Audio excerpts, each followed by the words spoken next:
નમસ્કાર મિત્રો, વિડીયોમાં તમારું સ્વાગત છે। તો મિત્રો, અત્યારે હાલની ખૂબ જ મોટી અને દુઃખદ ખબર સામે આવી રહી છે। ત્યારે મિત્રો તમને જણાવી દઈએ કે સ્વાદના ચટાકાઓ મારનારાઓ ચેતી જાજો।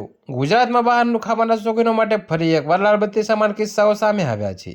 તો દાહોદ અને આણંદમાં બનેલી આ ઘટનાઓએ ફૂડ સેફ્ટી અને હોટલોની સ્વચ્છતા પર ગંભીર સવાલો ઊભા કર્યા છે।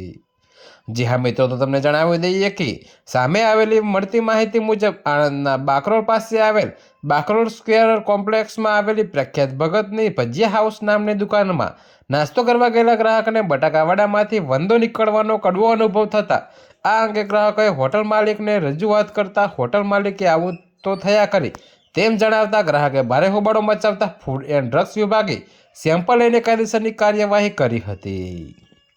તો મિત્રો, આણંદ રહેતા મેલાભાઈ પરવાડ આજે સાંજના સુમારે આણંદના બાકરોલ ખાતે આવેલા બાકરોલ સ્ક્વેરમાં આવેલી ભગવતી ભજીયા હાઉસમાં પોતાના 4 મિત્રો સાથે નાસ્તો કરવા ગયા હતા।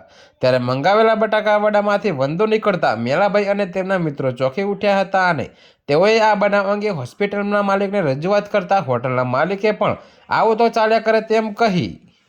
જોકે મિત્રો, તમને એ પણ જણાવી દઈએ કે યોગ્ય જવાબ નહીં આપતા ગ્રાહકોના આરોગ્ય સાથે ચેડા થતા હોવાનું જણાવતા મેલાભાઈ અને તેમના મિત્રોએ ફૂડ એન્ડ ડ્રગ્સ વિભાગને જાણ કરતા ફૂડ સેફ્ટી ઓફિસર ઘટના સ્થળે દોડી ગયા હતા અને તેઓએ વંદો નીકળેલા બટાકાવડા તેમજ પથ્થરવેલીના ભજીયા અને દાળવડાના ખીરાના સેમ્પલ લઈ કાયદેસરની કાર્યવાહી કરી હતી।